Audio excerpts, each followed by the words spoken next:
함께하며 여러분의 내일을 응원합니다. 성공을 부르는 좋은 습관, 성공예감 이대호입니다. 성공예감 이대호입니다. 2부가 시작됐습니다. 2024년 1월 3일 수요일 오전 10시 5분 지나가고 있습니다.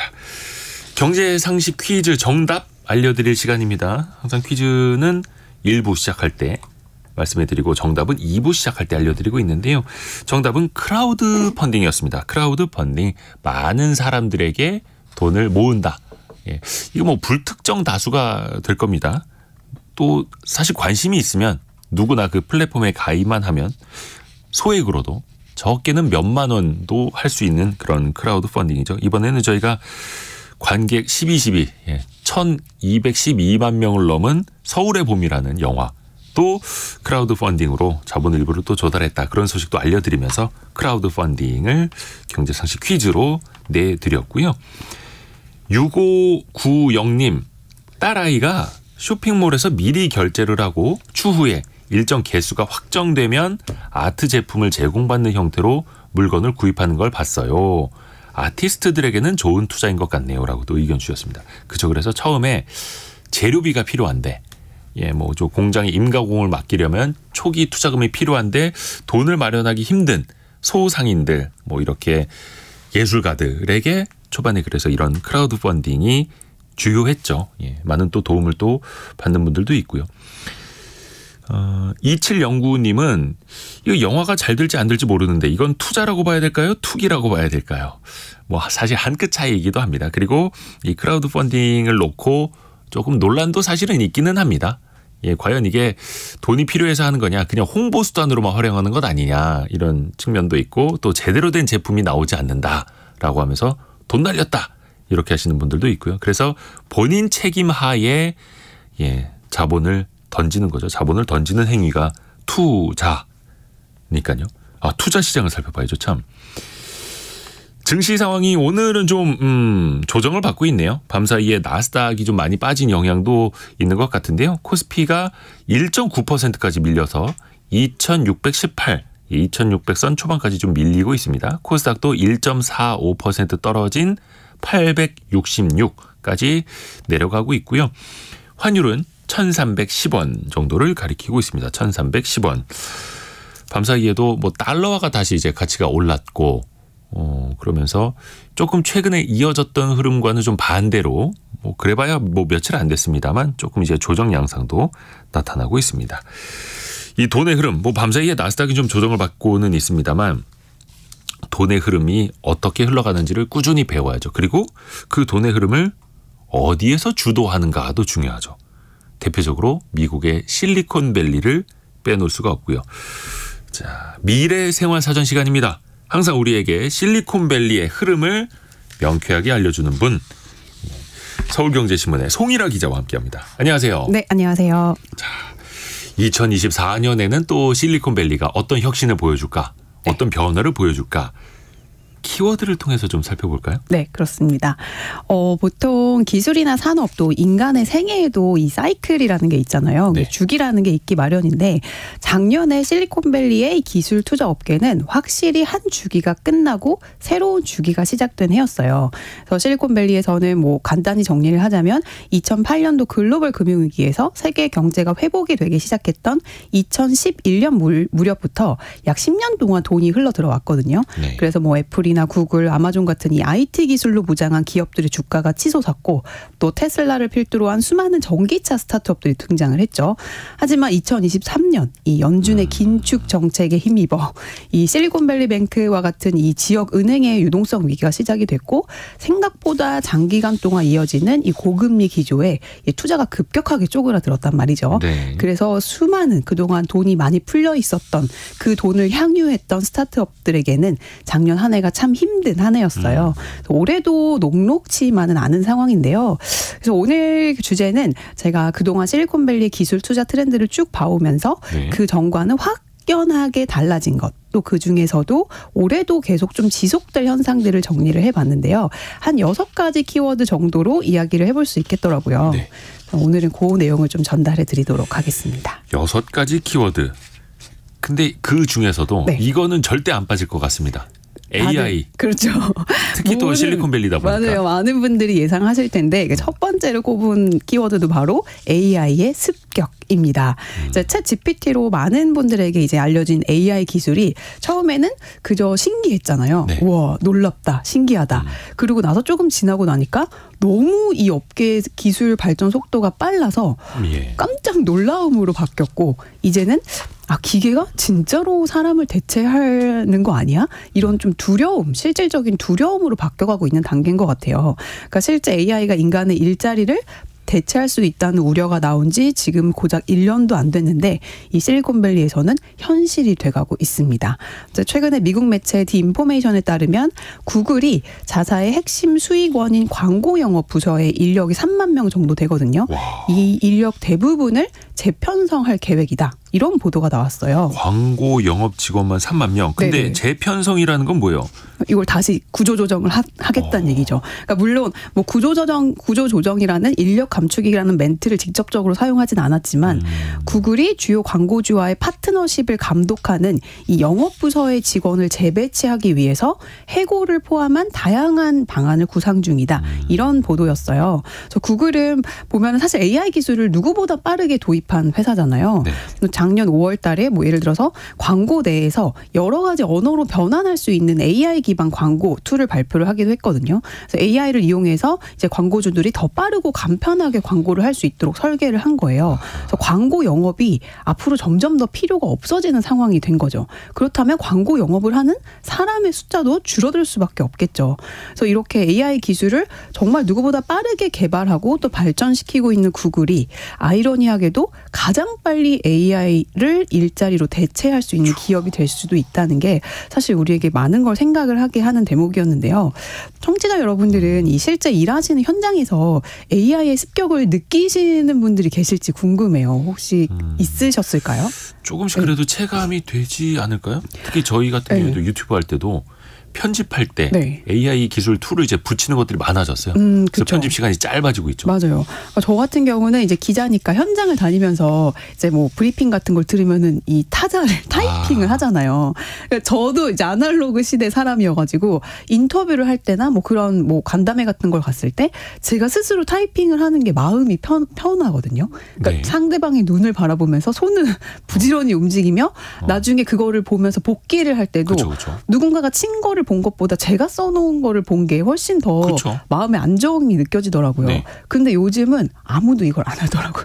요즘 후배들은 그냥 다 녹음해서 그 녹음 파일을 바로 텍스트로 변환하는 AI 툴을 쓰는데 그냥 휴대전화기 갖다 대고 그걸로 녹음을 하면서 동시에 이게 텍스트로 활자로 그렇죠. 변환이 되는. 근데 예전에도 그런 건 물론 있었어요. 네. 근데 그 기술이 진보하다 보니까 정말 1분 뭐 몇십 초 안에 짜르르르르 이렇게 나오는데 그것도 거의 오탈자 없이 행간을 읽고 이렇게 상대방이 누가 얘기했는지도 다 구분해서 나오는데 이렇게 되면은 속기사라는 그쵸, 직업은 정말 위험하겠구나 이런 생각이 들더라고요. 그래서 실질적인 내 일자리가 위험해질 수 있겠다 이런 위협이 느껴지는. 기자들도 안전하지 않습니다. 그렇습니다. 그러면 이제 이 AI 기술로 인해서 밀려나는 일자리는 계속해서 많아질 수밖에 없고 네. 이 현상이 또 후퇴하지는 않을 것 같단 말이죠. 네, 아무래도 그럴 것 같아요. 최근에 미 구인 플랫폼인 레주메 빌더라는 곳에서 발간한 보고서에 따르면 지난해 AI 기술이 노동자의 일부라도 대체했다고 생각하냐 이렇게 이제 기업인들한테 물어봤는데 37%가 예스라고 대답을 했어요. 3분의 1 이상이? 네. 작년에. 그리고 올해는 AI 효율화로 앞으로 해고가 발생할 수 있을 것 같니? 라고 이제 물어봤을 때 10명 중 4.4명이 그렇다고 대답을 했습니다.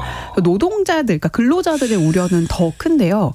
미국 노동총연맹이 지난해 8월 조사한 결과에 따르면 10명 중에 7명이 AI가 노동자를 대체할 수 있다고 답변을 했고요. 심지어 의사나 변호사, 뭐 회계사, 이른바 고소득 직군들의 AI 대체도 빈도가 오히려 더 높다라는 그런 분석 결과는 많이들 보셨을 거예요. 네. 근데 제가 이제 주변에 취재를 다니면서 변호사분들 막 만나보면 만날 때마다 물어보거든요. 이런 이제 전문 직종 이런 분들 물어보면 실제 지금도 이미 판례를 분석하거나 뭐 찾아볼 때 AI 도움을 상당히 많이 받고 있다고 하시더라고요. 근데 완전히 변호사 직군이 없어지는 않을 거다라는 게 중론인데 네. 그 이유는 의뢰인들은 늘 억울하기 때문에 누군가의 멱살을 잡을 존재가 필요하다. 멱살을 잡힐 변호사들은 조금이라도 남아있을 거다. 이런 우스갯소리를. 요거는 일부 변호사님이 이제 자조적으로 그렇죠. 해주신 말씀이죠. 네, 그런 이제 얘기를 들으면서 같이 막 웃은 적이 있었는데 중요한 거는 이제 AI를 지배하는 소수의 사람들과 AI로 대체될 다수의 사람들이 있을 수 있다는 거. 그런 전망이 나오고 있습니다. 이게 참 앞으로 계속될 것 같아가지고 네. 그래서 걱정인데 근데 일단은 AI의 기술 발달 때문이 아니더라도 지난해에는 특히 실리콘밸리에서 해고가 많았잖아요. 구조조정이. 네, 그렇죠. 엄청났죠. 그래서 두 번째 키워드로 제가 해고의 시대를 한번 꼽아봤는데요. 네. 사실 코로나19 팬데믹이 한창이던 때는 해고의 시대가 아니고 오히려 반대였어요. 대사직의 시대라는 키워드 혹시 기억나세요? 그러니까 대사임 막 다 그만둬. 코인으로 돈 많이 벌고 그렇죠. 주식으로 돈 많이 벌어서 네. 거의 2021년 막 이때까지는 나 이제 경제적 자유입니다. 그렇죠. 회사 떠납니다. 이런 사람이 좀 있었죠. 많고, 예. 그 코로나로 연준이 돈을 이제 시중에 엄청 풀면서 이제 시중에 돈이 넘쳐나고 소비력이 높아지고 많이 사니 기업들 실적은 또 좋아지고 특히 너도 나도 이 재택근무를 하게 되니까 이 컴퓨터 이런 모바일 기기의 보급이 확대가 되면서 IT 기업의 실적이 굉장히 좋아졌어요. 그러면은 어떻게 되겠죠? 사람을 많이 엄청 뽑겠죠. 그래서 실제로 구인난과 이직이 활발해지면서 2022년 4월까지 이제 미국의 퇴사율이 사상 최고치인 3%까지 치솟기도 했었어요. 네.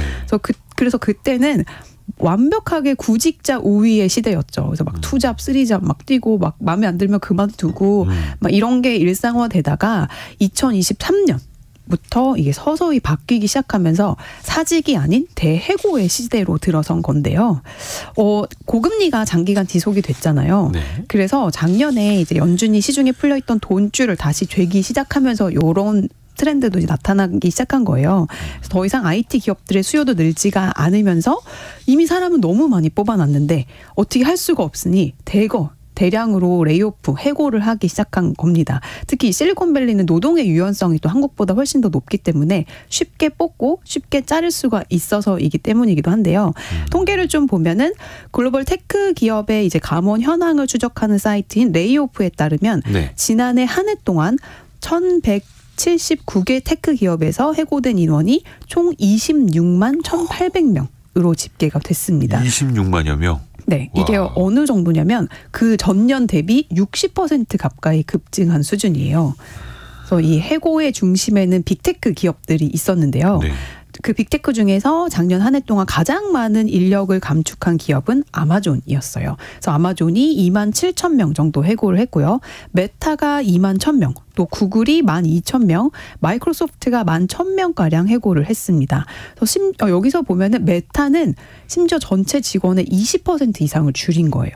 그래서 그만큼 이제 코로나 때 사람을 급격하게 늘렸다라는 뜻이기도 하고, 뭐 그동안은 이른바 금리가 낮아서 돈값이 싸니 뭐 미래를 위한 연구개발도 많이 하고, 메타는 또 뭐 메타버스 회사 네. 이름까지 바꾸면서 이제 많은 미래 기술에 투자를 했었는데 작년에 그거 확 줄이고 정말 필요한 수익화되는 이제 그런 사업 부분에만 이제 집중을 하면서 이제 빅테크들도 불필요한 비용을 줄이고 이제 수익화에 집중했던 한 해였습니다. 그렇게 해서 2023년까지 정말 구조조정 네. 많았고, 특히 실리콘밸리 지역에서. 요즘에는 어떻습니까? 좀 구조조정이 마무리가 된 거예요? 계속돼요? 어때요? 마무리가 됐다기보다는 속도가 좀 줄고 있어요. 그러니까 테크업계 감원은 작년 1분기에 최고였거든요. 네. 그러니까 1분기에만 16만 명이 해고가 됐어요. 23년 1분기에만. 네, 그러니까 2023년 전체가 26만 명인데 1분기에만 16만 명이 해고가 됐으니까 엄청 몰려 있었던 거죠. 네. 그리고 나서 2분기에 4만여 명, 3분기에 2만여 명으로 점차 그 해고의 인원수가 줄어들고 있는 건 맞는데요. 근데 2021년이랑 비교를 해보면 당시에는 분기당 해고 규모가 수천 명 정도 수준을 넘지 않았던 걸 감안하면 아직도 테크업계 전반에 정리해고의 공포는 진행되고 있다고 볼 수 있습니다. 제가 미국에서 지냈던 그 2021년까지만 해도 동네 이제 햄버거 체인 가게에서도 시간당 25불 막 이렇게 내걸었는데도 사람이 없어갖고 못 뽑았어요. 그래서 저라도 가서 어떻게 좀 시간당 25달러면 엄청 높은 거죠. 엄청 높은 거죠. 한 시간만.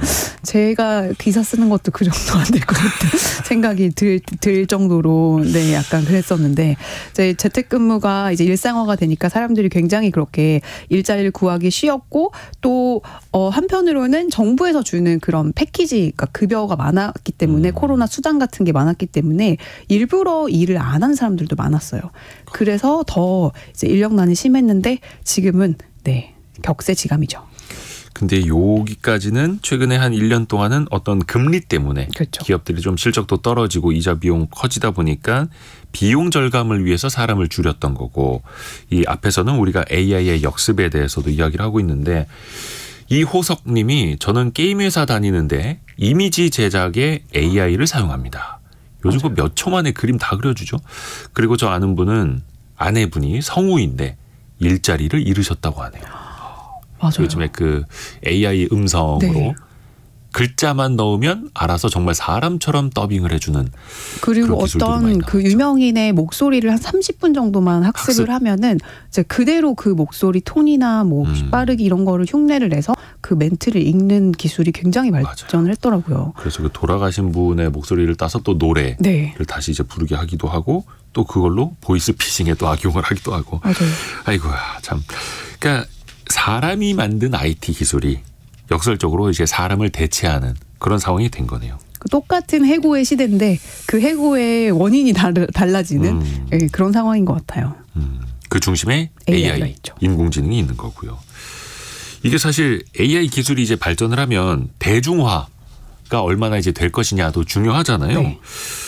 근데 이걸 또 먼저 쓰시는 분들은 좀 앞서가서 뭐 얼리 어답터 처럼 이제 사용하실 수가 있을 텐데 그 대중화가 올해는 좀 많이 퍼질까요? 간극이 좁혀질까요? 어때요? 네. 안 그래도 그런 이제 얘기들이 나오고 있는데 그래서 꼽아본 세 번째 키워드가 바로 AI 비서 자비스의 경쟁이 시작됐다입니다. 그러고 보니까 6개 키워드 중에 3개가 AI에 대한 거예요. 그래서 그만큼 이제 멀지 않은 미래에 우리가 AI가 정말 우리 삶 속에 굉장히 뿌리 깊게 침투할 거다라는 걸 뜻하기도 하는데요. 네. 혹시 자비스 뭔지 다들 아시죠? 영화 아이언맨에 나오죠. 네, 맞아요. 아이언맨에 등장하는 AI 비서의 이름인데요. 목소리만 등장을 하죠. 맞아요. 예. AI 그 아이언맨 수트에 딱 장착이 돼서 이제 이 주인인 토니 스타크의 집사이자 주치의이자 그의 모든 걸 대리하는 말 그대로 토털 개인 비서라고 할 수 있는데 뭐 원격으로 주인의 집을 뭐 청소해주기도 하고 뭐 아이언맨의 전투를 뭐 도와주기도 하고 네. 주인의 요구를 바로바로 이행하는 것뿐만이 아니고 주인이 쓰러지면 지시가 없어도 알아서 필요한 곳으로 이동시켜서 치료를 시켜주는 그러니까 필요하다고 느끼기 전에 이미 서비스를 들고 오는 진정한 의미의 비서라고 할 수 있죠. 네. 그래서 이 AI 챗봇 서비스인 챗 GPT 등장 후에 지난해가 AI 특히 이 사람의 말로써 모든 걸 수행하는 이 대규모 언어 모델 LLM의 발전이 꽃피웠다면 올해는 이 모델들이 본격적으로 우리가 사용하는 기기에 들어가서 이 자비스의 역할을 하는 온 디바이스 AI의 개발 또 상용화가 시작될 것이라는 전망이 많이 나오고 있습니다. 그래서 스마트폰이 그 디지털 카메라를 완전히 장악했었잖아요. 네. 그래서 온디바이스 AI가 등장해서 이게 상용화가 되면 그 폭발력이 엄청날 거라는 예상이 지배적인데요. 뭐 이는 기존에 존재하던 뭐 산업이 됐던 또 어떤 기기가 됐던 많은 걸 대체할 것 같아요. 그래서 기업들도 지금 발빠르게 움직이고 있는데요. 뭐 알파벳과 구글, 뭐 메타, 아마존 뭐 5만 기업들이 대부분 투트랙 전략을 쓰고 있습니다. 이게 뭐냐면 소프트웨어와 하드웨어를 모두 다 장악을 하겠다는 거예요. 그래서 이 시장을 장악해서 모바일이 처음 나왔을 때 애플과 같이 그런 기업이 되겠다라는 이제 움직임이에요. 일단 하드웨어를 먼저 보면은 AI 기술을 어디에 넣으면 가장 편리하게 쓸 수 있을까요? 당연 뭐 스마트폰 아닐까요? 그렇죠. 뭐 헤드셋, 뭐 휴대폰, 노트북 일반적으로 생각할 수 있는 이런 이제 기기들 외에도 뭐 옷핀이나 뭐 안경이나 뭐 손목에 차는 뭐 이런 다양한 웨어러블 기기들까지도 지금 개발이 되고 있고요. 진정한 의미의 AI 비서가 가능해지려면 이 컴퓨터뿐만이 아니고 뭐 스마트폰과 같은 일상적인 기기나 또 스마트 안경 같은 새로운 형태의 웨어러블 기기에서 AI를 사용할 수 있어야 하기 때문인데요. 전 너무 기대가 돼요, 사실은. 그렇죠. 근데 이제 우리가 물리적으로 네. 스마트폰이 어떻게 생겼는지는 알고 네. 또 요즘에 뭐 XR 기기라고 해서 안경처럼 뒤집어 쓰는 것들도 뭐 시제품으로 나오고는 있습니다만 그 안에 들어가는 소프트웨어가 중요하잖아요. 네, 맞아요. 그게 인공지능 역할을 해야 하는 거고 네. 그 소프트웨어는 구체적으로 어떤 방식으로 개발이 될까요? 아까 그 자비스가 이제 주인이 쓰러지면 지시하지 않아도 알아서 이제 그를 살릴 수 있는 곳으로 이동시킨다고 말씀드렸잖아요. 네. 이것처럼 사용자가 굳이 조작하지 않아도 AI가 사용자를 둘러싼 여러 가지 환경을 정교하게 다 인지를 하고 스스로 판단을 해서 먼저 특정 작업을 제안하는 행동, 이런 행동을 어려운 말로 앰비언트 컴퓨팅이라고 하거든요. 앰비언트 컴퓨팅. 네, 앰비언트가 뭐 주변, 주위 뭐 이런 뜻인데 여러분 그 TV나 유튜브 같은 데서도 앰비언트 모드 아마 많은 분들 게임하시는 분들 많이 아실 텐데 주변 환경에 따라서 알아서 뭐 화면 색깔이나 뭐 이런 밝기가 조정되거나 하는 그런 거예요. 예를 들면은 스마트폰 이제 밤에 보면 너무 밝아서 그렇죠. 눈부시니까 네. 주변 밝기에 따라서 맞아요. 화면 밝기를 좀 낮춰주는 거. 맞아요. 그래서 앞으로 AI 비서가 이 앰비언트가 핵심이 될 거라는 전망이 많이 나오고 있습니다. 이제 그러기 위해서는 AI 모델이 단순히 이제 지금 많이 막 개발되어 있는 이 언어뿐만이 아니고 뭐 그림이나 음악, 영상 이런 다양한 형태의 멀티모달로 학습이 돼야지 이 앰비언트가 가능하다고 해요. 그래서 제가 작년에 CES에 갔을 때 이걸 직접 체험해 볼 기회가 있었거든요. 네. 그러니까 그게 영화를 볼 수 있는 캠핑카, 전기 캠핑카 뭐 이런 컨셉카를 탔었는데 네. 거기에 앉아 있으면 수많은 그 안에 달려있는 카메라들이 다 저를 보고 있어요. 근데 제가 이제 영화를 보잖아요. 예. 영화를 보다가 너무 졸려서 잠이 들어요. 예. 그러면 저절로 의자가 뒤집어서 이제 180도로 펴지. 그냥 재워드릴게요. 영화는 일시 멈춤을 해고. 영화는 저절로 꺼지고 조도가 싹 낮아지면서 취침 모드로 돌입을 하는데 그게 약간 두 가지 양가 감정이 들더라고요. 너무 모두가 날 지켜보고 있다는 약간 무서운 감정이 들기도 하고 편하다. 편하기도 한데 무섭기도 네네네. 하고. 그런 앰비언트 컴퓨팅이 이제 AI 비서의 핵심 소프트웨어로 자리 잡을 거다. 뭐 이렇게 보시면 되겠습니다. 이것도 이제 들으신 분들은 앰비언트 컴퓨팅 하나 배웠습니다. 네. 우리 김현우 님이 이야기 형식으로 말씀해 주셔서 흥미도 있고 핵심을 잘 알 수 있게 해주셔서 집중해서 듣게 된다고. 송일아 기자님이 준비해 주시는 이 시간은 AI가 결코 대체할 수 없을 겁니다. 아유, 감사합니다. 이야기를 해주셨습니다. 대체되면 안 됩니다. 열심히 해야 됩니다. 자, 그러면 이 기술들 가지고 앞서 나가는 기업들, 네. 어느 기업들이 치고 나갈 준비를 하고 있는지 살펴봐야죠. 네, 현재 가장 가시화된 기업은 메타입니다. 메타가 기사회생했죠, 사실은. 정말 많이 힘들었었거든요. 진짜 주가가 반에 반토막 났다가 거의 한 3배 다시 뛰어올랐고 막. 그러니까 그때 시총 10위권 밖으로 막 밀려나면서 막 정말 힘들었었는데 작년에 또 완전히 기사회생해가지고 지금은 이 AI 하드웨어 시장을 메타가 많이 앞서 나가고 있습니다. 특히 이 스마트 글래스가요. 작년 그 블랙 프라이데이 기간 동안 메타의 VR 기기인 퀘스트가 에어팟보다 압도적으로 많이 팔렸고요. 또 스마트 안경 있거든요. 그 안경은 완판이라서 구할 수조차 없었습니다. 에어팟은 그 애플의 이어폰 그렇죠. 같은 거죠. 무선 이어폰. 콩나물처럼 생긴 그게 인기가 많은데 그거보다 이 메타의 VR 기기가 더 많이 팔렸다. 네, 더 많이 팔렸어요.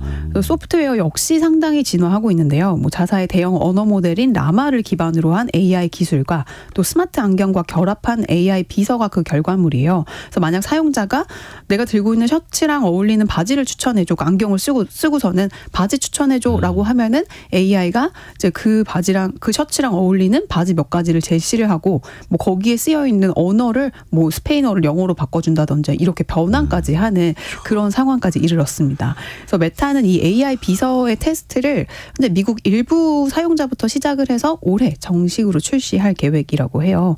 그래서 저도 이 글래스는 한번 써보고 싶더라고요. 아직 한번 못 써봤는데 옛날 옛날은 굉장히 좋았겠다고 했거든요, 사람들이. 예, 그렇죠. 근데 최근에 나온 거는 확실히 쓸만하다 이런 리뷰가 많습니다.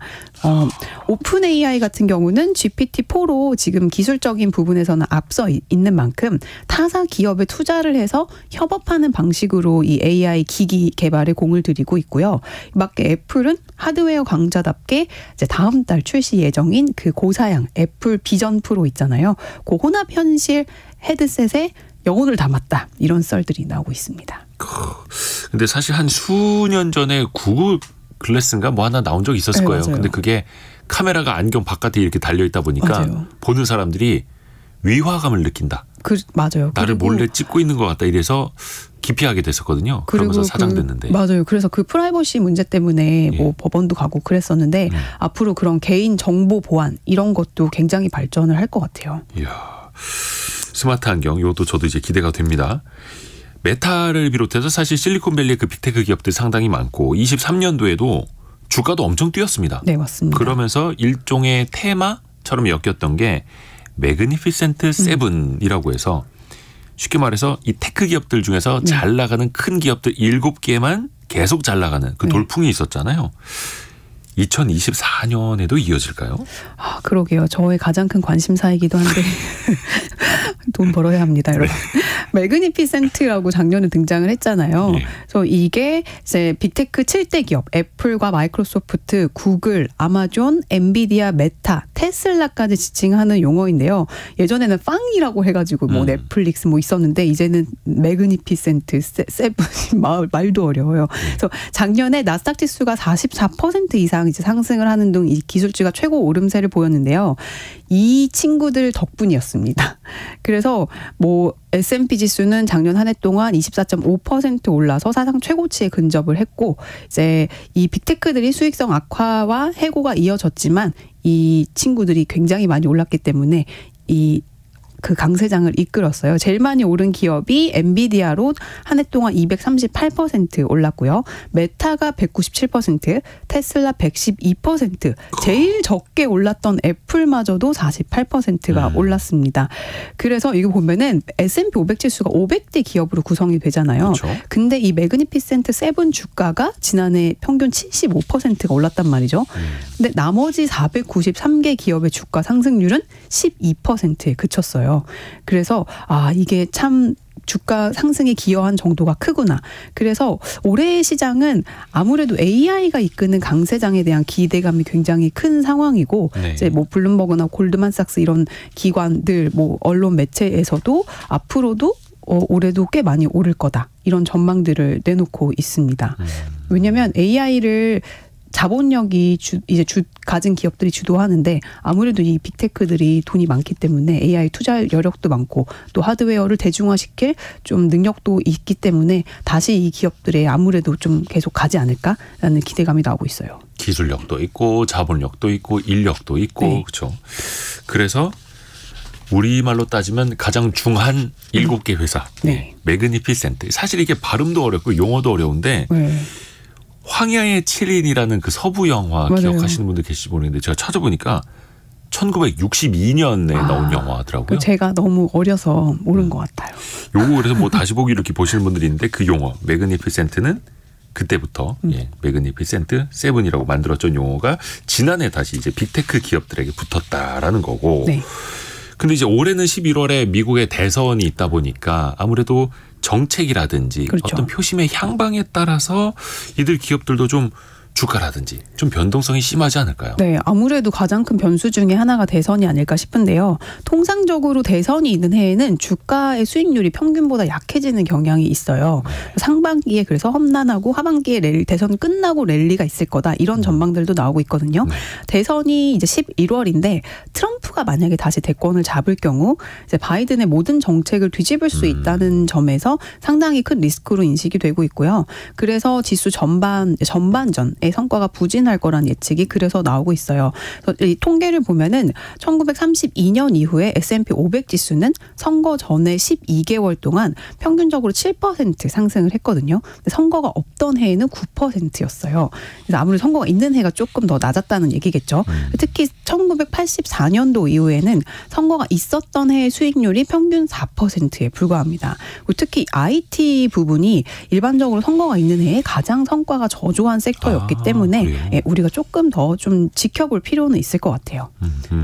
물론 요거는 이제 과거 네. 통계이고 과거처럼 또 반복될 수도 있는 거고 또 아닐 수도 있는 거고 그래서 맞습니다. 항상 어렵습니다. 투자라는 게. 근데 이게 다 잘 되면 좋은데 기술주, 기술 섹터, 뭔가 미래 기술을 선도하는 산업에서 근데 전부 다 좀 힘이 빠진 분야도 있어요. 네, 예상치 못하게 힘이 빠지고 있는 분야가 있는데 바로 전기차 부문이에요. 그래서 제가 5번째로 꼽은 키워드가 바로 전기차의 시대는 갔나? 로 정해봤는데요. 예. 전기차의 대중화가 진행되고 있는데 웬 전기차 붕괴라고 생각하실 수도 있는데 이제 테슬라 타도를 외치며 테슬라 대항마라고 등장했던 수많은 전기차의 스타트업들이 현재 존폐의 기로에 놓여 있습니다. 그 여러분 혹시 그 미국 투자하시는 분들 아실 수도 있는데 패러데이 퓨처라는 전기차 기업 들어보신 적 있으세요? 이게 2021년 상장 당시에 뭐 자율주행, 뭐 안면 인식 같은 기능을 갖춘 전기차의 생산을 약속을 하면서 약 10억 달러를 모은 초고가 럭셔리 전기차 스타트업이었거든요. 거기가 1조 3천억을 모았다. 네, 맞아요. 그래서 2년 전, 그러니까 상장할 때까지만 해도 주가가 최고 1,660달러였어요, 주당. 네. 근데 이 주가가 지금 얼마냐면 35센트입니다. 예? 잠시만요.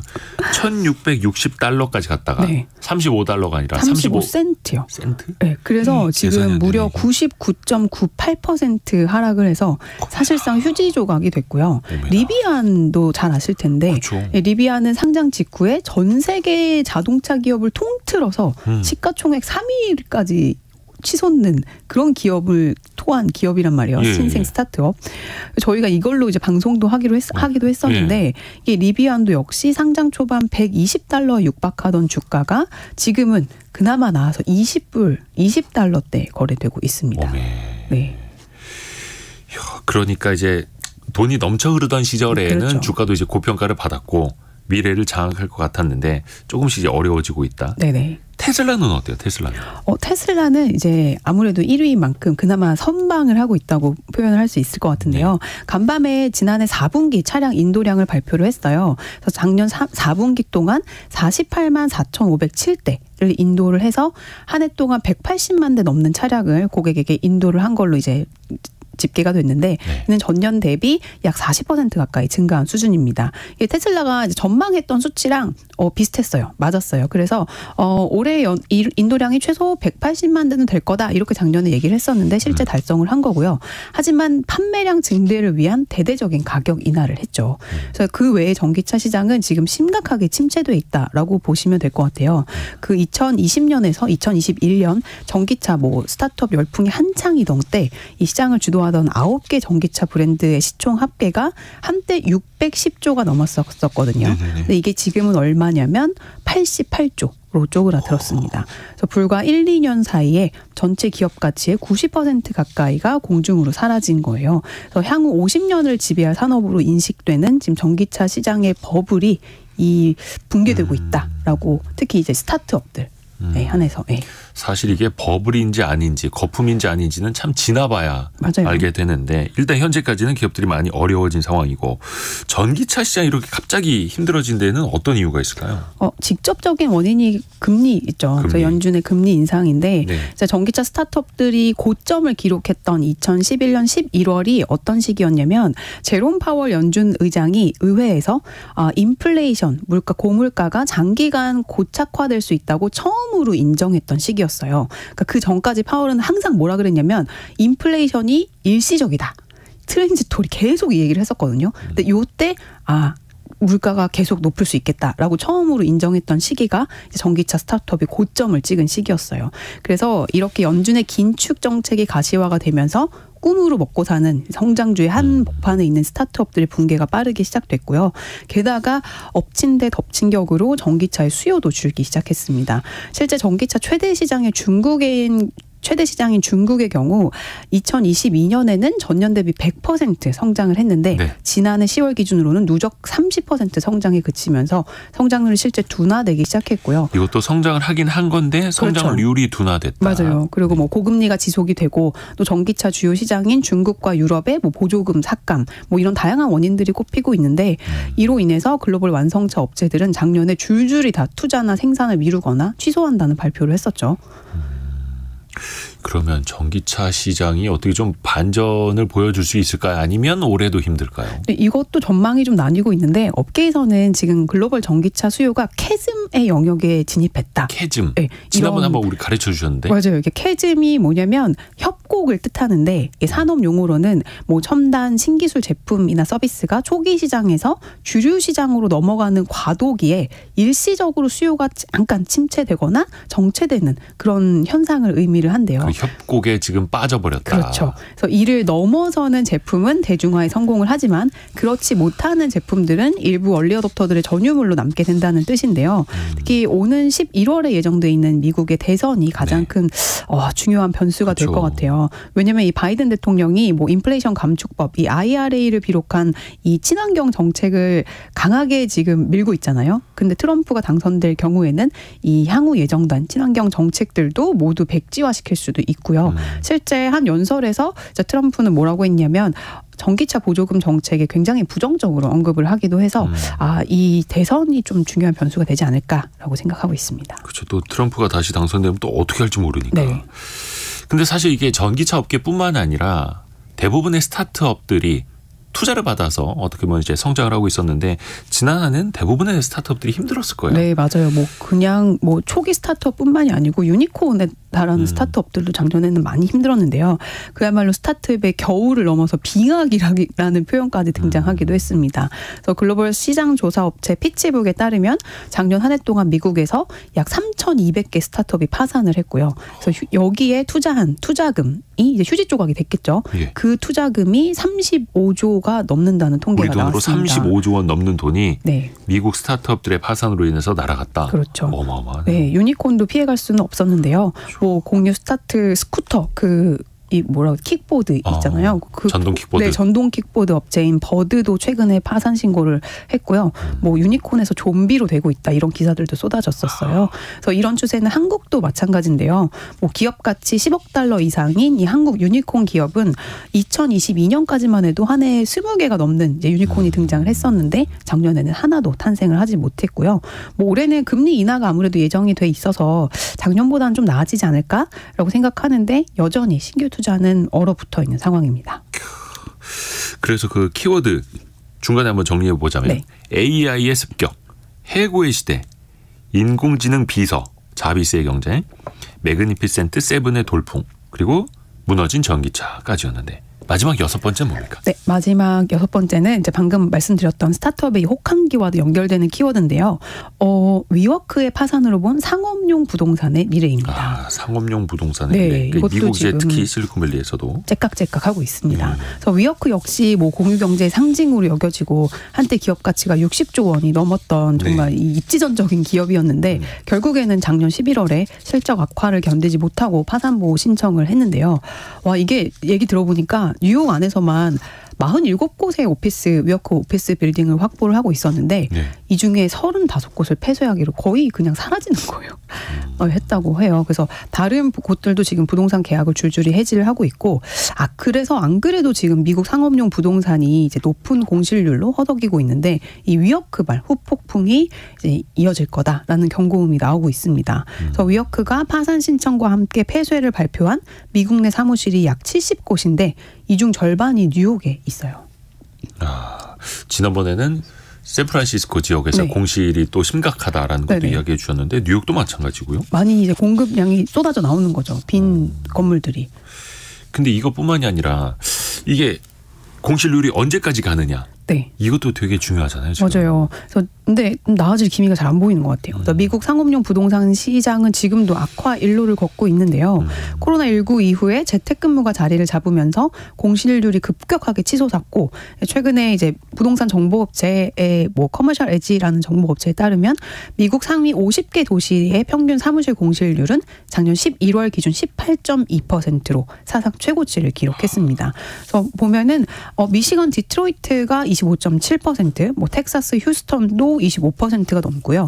캘리포니아 샌프란시스코는 24.2%. 그러니까 건물 5개 중에 하나는 4개 중에 하나는 그냥 비어 있다고 보면 돼요. 사무실 4칸 중에 1칸이 비어 있다. 네. 재택근무 영향으로 다수의 임차인이 이미 사무실 공간을 줄였고 일부 기업이나 회사가 최근에 이제 사무실로 다시 복귀해라 이런 정책을 강화하고 있는데 여전히 코로나 이전 수준으로 회복하는 데에는 역부족인 상황입니다. 근데 이렇게 실물 경제가 어려워지면 금융으로도 전이가 될 수밖에 없잖아요. 투자금은 당연하고. 맞아요. 여기에다가 물론 이제 부동산이니까 담보대출도 많을 텐데요. 자기 돈으로 건물 다 사는 사람 별로 없잖아요. 그렇죠. 네, 그래서 파이낸셜 타임즈가 이제 최근에 모기지 은행협회를 통해서 이제 미국 오피스 빌딩의 소유주들이 갚거나 다시 대출을 받아야 하는 상업 저당 대출 규모를 발표했는데 이게 약 151조 원, 우리 돈으로 150조 이상에 이른다고 합니다. 그리고 이 대출 중에 3분의 2가 은행이 보유하고 있는데 그래서 이 부실이 현실화가 되면은 금융 위기로도 이어질 수 있는 거예요. 그래서 미국의 상업용 부동산 시장은 만기의 원금을 갚는 주로 일시상환 대출 방식이 많은데요. 그래서 그렇게 되면은 만기일이 다가올수록 상환 부담이 커지는 구조잖아요. 네. 그래서 대출의 상당수가 10년 전 엄청나게 금리가 쌌을 때 받았던 이제 설정됐던 거예요. 그래서 현재 금리는 그때에 비해서 2배 가까이가 뛰었는데 건물값은 앞서 얘기했던 여러 가지 이유들로 가치가 더 하락하고 있어서 소유주들이 진짜 수십억 달러의 손실을 볼 가능성이 있고요. 그래서 글로벌 신용평가사 무디스는 만기가 다가온 605개 오피스 건물 중에 200개가 넘는 건물이 상환이 어려울 거다. 이렇게 전망을 하고 있어요. 근데 이 건물들에 미국 은행들만 껴있는 게 아니고 국내 증권, 보험사, 금융기관들도 여기에 투자를 많이 했거든요. 그것도 선순위가 아니고 중순위, 후순위로 이제 대출을 많이 해줘가지고 이분들 또 여기에 들어가 있는 공모펀드 자금들, 그러니까 일반 투자자 자금들까지 지금 다 묶여 있어서 이 해외 부동산의 악화는 우리에게도 남일은 아니다. 손해를 보게 되면 그 후순위 채권부터 네. 손실을 보게 되니까요. 참 이게 12월 미국의 FOMC 연준 그 통화정책회의에서 금리 인하를 시사하기는 했는데 마지막까지 좀 잘 버텨야 될 텐데 그 끝끝내 버티지 못하고 마지막에 문제가 터지는 기업들 나타나서 안타깝기도 하고 또 반대로 생각을 해보면 이들의 문제가 터지니까 연준도 그렇고 금리 인하를 또 검토한 걸 수도 있겠고 어려운 사정도 2024년에는 좀 개선이 되길 바라겠습니다. 해서 송 기자가 AI의 습격, 해고의 시대, 인공지능 비서, 매그니피센트 세븐 돌풍, 무너진 전기차, 그리고 상업용 부동산의 위기까지 실리콘밸리를 키워드로 깔끔하게 또 정리를 해줬습니다.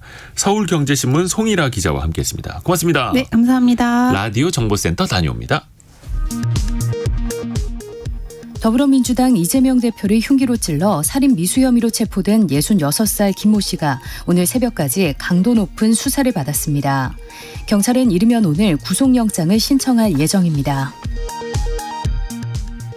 올해 기초연금과 국민연금 등 각종 공적연금의 수령액이 지난해 소비자 물가 변동률 3.6%를 반영해 3.6% 오릅니다. 공사 현장에서 고소 작업차 지지대가 부러져 외국인 근로자가 사망한 사건과 관련해 원청과 하청업체 관계자들에게 1심에서 집행유예가 선고됐습니다. 지난 1일 발생한 일본 이시카와현 노토반도 지진의 사망자가 최소 62명으로 늘었습니다. 무너진 건물이 많기 때문에 인명피해 규모는 더 커질 가능성이 있다고 현지 언론이 전했습니다. 지금까지 라디오 정보센터 조진주였습니다. 여러분의 질문이 콘텐츠가 되는 시간, 성공예감 애프터 서비스로 이어갑니다. 곽지현 리포터와 함께합니다. 안녕하세요. 네, 안녕하세요. 질문을 들어볼까요? 네, 청취자 김지민 님이 보내셨습니다. 바닥 권리금도 소득 지출일 텐데요. 서류상으로 증빙 가능할까요?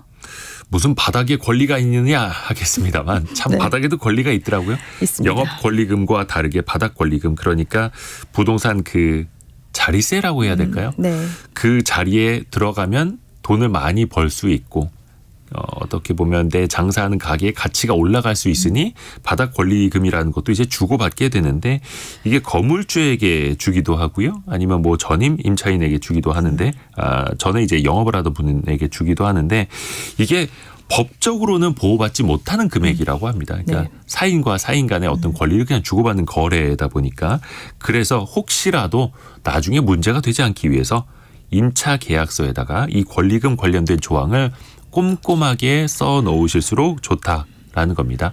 만약에 나중에 이걸 돌려준다면 언제 어떻게 얼마를 어떤 조건으로 돌려줄 것인지, 나중에 이거 내가 다른 임차인에게 받는다라면 그 권리에 대해서 뭐 건물주는 뭐 개입하지 않는다라든지 이런 세부 조항을 좀 써 놓으셔야 나중에 좀 문제를 피할 수 있다라는 겁니다. 네.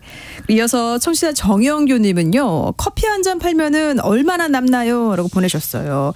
이 커피 한 잔 원두 원가는 500원 정도입니다. 여기에 소모품인 컵 필요하죠. 홀더, 빨대 같은 부자재가 100원 정도예요. 또 여기에 부가세 150원 정도 하면은 이 커피 한 잔의 원가 한 750원이라고 보시면 됩니다. 그러면 저가 커피 아메리카노 1,500원 한 잔 팔면은 남는 이윤 한 750원 정도겠죠.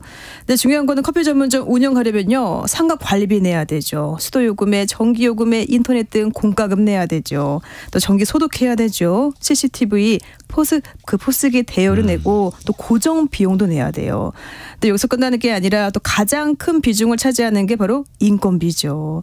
그래서 요즘에 이 혼자 운영하는 분들 많은데요. 그러니까 점주 혼자서 운영하면은 이 하루에 한 1,500원 정도 커피 200잔을 팔아도요, 매출만, 그러니까 순이익이 아니라 매출만 30만 원 정도 남는다. 이렇게 보시면 됩니다.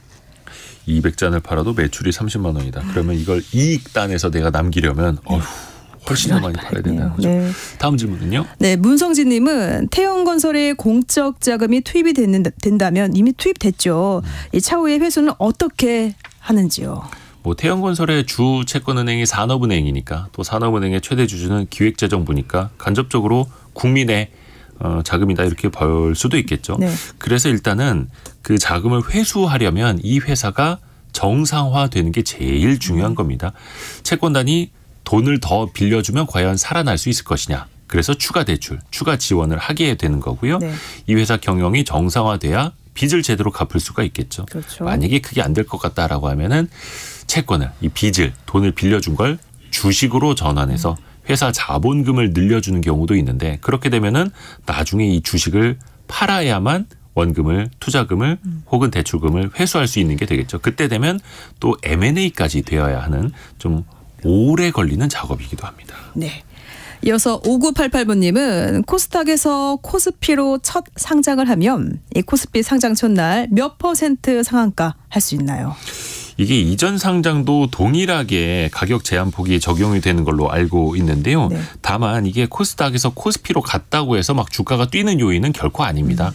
왜냐하면 본질적으로는 달라지는 게 없어요. 예를 들어서 내가 내놓은 우리 아파트가, 내 집이 A 부동산에서 거래되는 것과 B 부동산에서 거래되는 것, A 부동산이 더 중개사고가 크다라고 해서 이 집의 가치가 달라지진 않거든요. 네. 다만 그곳에 오는 거래자들, 투자자들은 달라질 수 있으니 그 수급 요인이 좀 영향을 줄 수 있다라는 거고요. 또 이전 상장한다고 하면은 진작부터 코스닥에서 코스피로 넘어가기 전부터 그 뉴스가 반영이 되면서 이미 급등이 나오고 주가는 변동성이 커집니다. 그러니까 오히려 최근에 이전 상장한 포스코 DX라는 기업 같은 경우는 이전 상장 첫날 오히려 주가가 떨어지기도 했었고요. 해서 본질 가치는 달라지는 게 없다. 거의 이벤트 성격이다. 이렇게 생각하시면 더 좋을 것 같습니다. 네. 곽지연 리포터 수고 많으셨습니다. 네, 고맙습니다. 문자 메시지 그리고 KBS 콩으로 김순남님, 2320님, 박헌님 등을 비롯해서 어젯밤에 저를 봤다는 제보가 쏟아지고 있습니다. 저 어디 많이 안 돌아다녔는데. 농담이고요. KBS 1TV에서 어젯밤 10시부터 11시 반까지 진행이 됐던 KBS 1TV 2024 신년 경제기획 다른 미래라는 방송 보신 것 같은데요.